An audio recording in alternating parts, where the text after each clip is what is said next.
matanong ko lang po, paano po kayo napasok sa Hi-Fi World? Ah, una, nung bata ako, meron akong gustong remote control car. Nagsimula sa remote. Sabi ng tatay ko, hindi kita bibilan, kalalakihan mo lang yan. So, nag-decide ako mag-aral para matutong gumawa. Wow. And doing so, naging araw-araw ako nasa Raon at napaling ang interest ko sa audio. Audio. So, high school pa lang, meron na akong speakers na mga ginagawa. Lahat ng baon ko, sinisira ko yung JBL na speaker. Isipin mo, bata pa lang ako, 9,000 plus yung speaker, binibiyak ko para makita ko kung ano yung laman. So, and bago ako matapos ng high school, meron na akong ginawang brand na naging panaginip kong gumawa ng speaker brand. Ang pangalan ng brand ay Impact. Impact.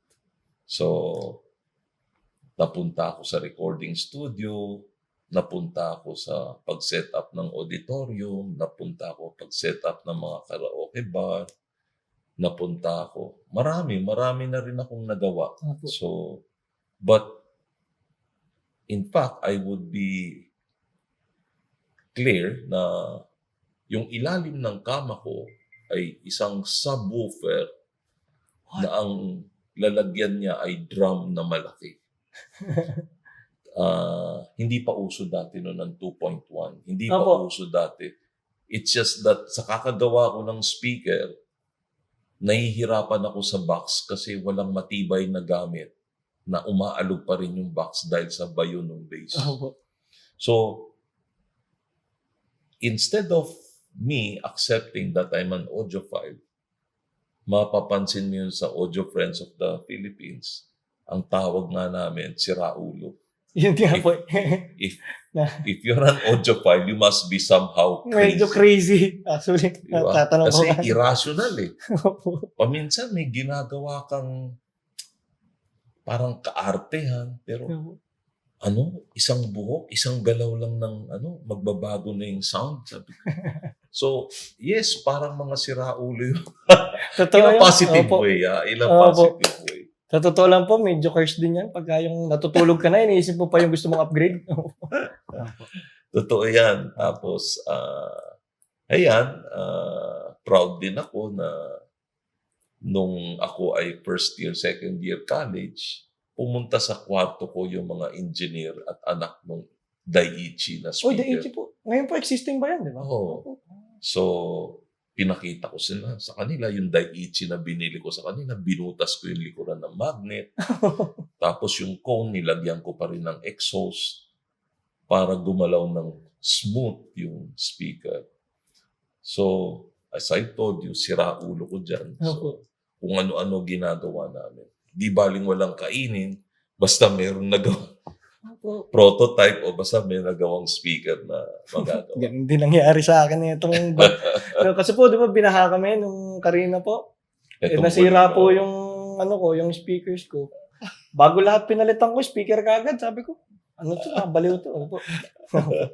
So, nagulat ako na nag-DIY po pala kayo nagsimula kasi ang alam ko po talaga, parang hobbyist po talaga kayo ng audiophile. DIY po pala siguro yan ang difference kung bakit naiba. In fact, even though I have a very decent and a world-class sound system, yes, pinopromote ko sa Audio Friends of the Philippines na you don't need millions to have good sound. All you need is knowledge. Bakit mas maganda yung tunog na ito? Bakit mas maganda yung tunog ng ganito? And at the end of the day, kung ano yung nagsasatisfy sa tao, yun ang masusunod. For example, kung rockista ka, bilhin mong speaker yung matitigas. Maski mahal yan, pero yung nabili mo, malambot ang speaker, it doesn't work. Diba?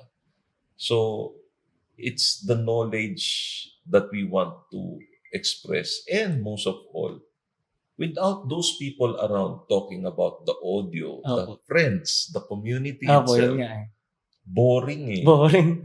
Diba? Pero kapag ka jamming kayo, mas masarap pakinggan yung isang plaka na tatlo kayo nakikinig magbabarkada, imbis na iisa ka lang. Totoo po yan. Di ba? Lalo na haluan mo pa ng whiskey, di lalo mas maganda. Whiskey. Kaya yung friendship dyan sa audio filing na yan, I think Opo. is one of the key factors. Opo. Sobrang, po kasi sa akin, sobrang iconic po nung Audio Friends kasi parang doon po ako napasok talaga sa audiophile world. Kasi dati po, mahilig lang ako mag-sound trip. Pero doon ko na po nalaman yung technicalities na may ganito pala. Hindi ko alam na may ganitong community pala. Inabutan mo ba yung earlier days na? Hindi po, 2020 May events na kami po. every 2 months, nag-e-events ako. Ay, yun lang, kawang gawa. Opo. So, libre pagkain, may catering and everything. Tapos, meron kaming speaker test. Wow. So, bakit bookshelf? Bakit ganito? Gumawa kaming 3 kwarto na iba-iba ang lesson. For example, nag-set up kami ng 6 na sets of speakers. Tapos, papasok lahat ng member isa-isa. Tapos, huhulaan mo kung alin ang Kung ano doon, tumutunog. saya na. A-B Okay. test. Ang pinatunog namin, isang bookshelf na maliit. Ganun lang. Opo. Pero ang setup namin, kung tumunog, ang laki. So, in the whole event, isa lang ang nakahula. Asawa ni Ed Aguilar. Ay, anak ni Ed Aguilar ang nakahula. Siyempre, for seasoned people like me, who have been experimenting, who have been playing, for us, we can easily identify. Pero, in general, maski matagal ka ng audiophile, hindi mo makikita, hindi mo mahalata kung ano yung tumutugtog in that setup. So, parang ganun. Tapos meron siyang katabing surplus.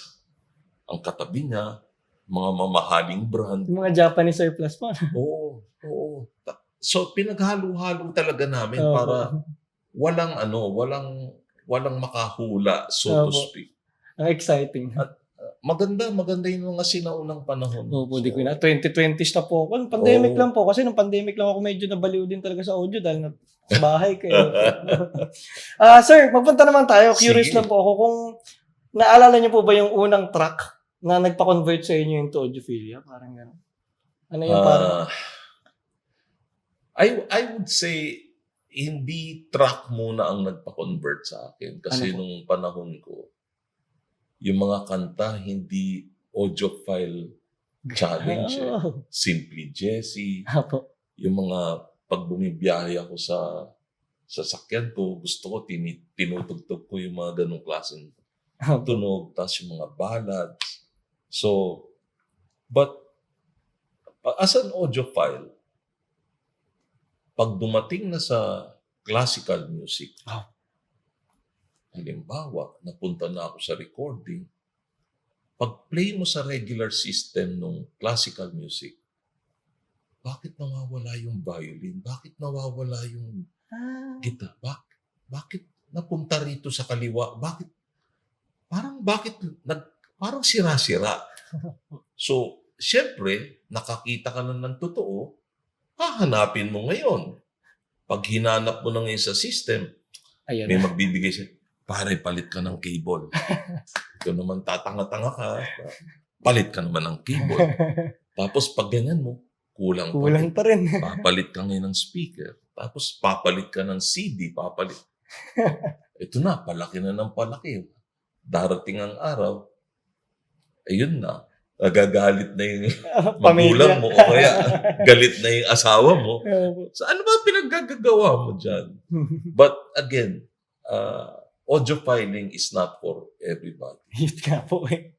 Pero ang best note that I can advise to people is that hanggang ngayon, maski I have probably a very good room, probably a very good sound system, I still enjoy yung regular sound system ng kotse. Opo. Iba ang nostalgia eh. Iba ang pagka... In fact, paminsan, hinahanap-hanap ko yung tunog ng ibang kanta sa AM radio. Opo. May certain character na may feeling ba? Opo, may nostalgia. Yung maalala mo yung mga panahon dati na nagdadrive ka, tapos nakahanap. Exactly. Ayun, kaya nga sabi ko, I think it's very, very hard for you to define what is an audiophile. Opo, ito yun nga po. Oo. Diba? Some people equate it as the expensive system. Opo. But, I don't like to imply na yung expensive system is kalokohan. Opo. Kasi that's how other people label it. Why? How? Because yung system namin, pumapasyal, last 2 weeks ago, kapapasyal lang dito ng isang Singaporean just to listen to the setup. Oh, yung La Absoluta po. Oo. Oh, Pati yung ibang taga Hong Kong, taga China, taga Malaysia, kakarating rin lang early this year. First quarter, March ata sila pumunta. So, ayun. Ganun lang ibig sabihin, there's an essence na may katotohanan, yung high quality, high-end na pakikinig. Walang iniba yan sa kotse. yes. Paminsan, 1 second lang ang ibibilis ng kotse, pero people are willing to pay millions. Yes. Diba? Ganun po sa sa high-end, no? Talagang palit yung incremental ng increase nung pag-better niya, pero palaki ng palaki yung Oo. bayad. No? Oo. Diba? So, since narinig mo na yung nag-research ka ata, na nalaman mo na Tidal La Absoluta yung Opo, gamit. nakwento po nila Sir Odi po. Oo eh. Ang reason is because yung tweeter niya at saka mid-range niya is made of diamond. So, 127 carats. Why diamond? Hindi dahil para magyabang. Kasi nga, hindi lumulukong yung diaphragm. Kaya walang distortion. Gets. So, and people go that far just to eliminate distortion. Gets. Parang engineering po siya eh. More on kaya tayo nagbabayad for the engineering ng system eh. Parang gano'n. Yes. And, hindi mo rin naitanong, I'm an engineer by discipline. Wow. Electronic engineer ako. So, Kaya po pala. yun ang probable reason. So, and that's the reason why I don't like to call it expensive, Opo. but it costs a lot of money. Money. Opo. But you cannot say it's expensive. Diba? It's like buying a Ferrari.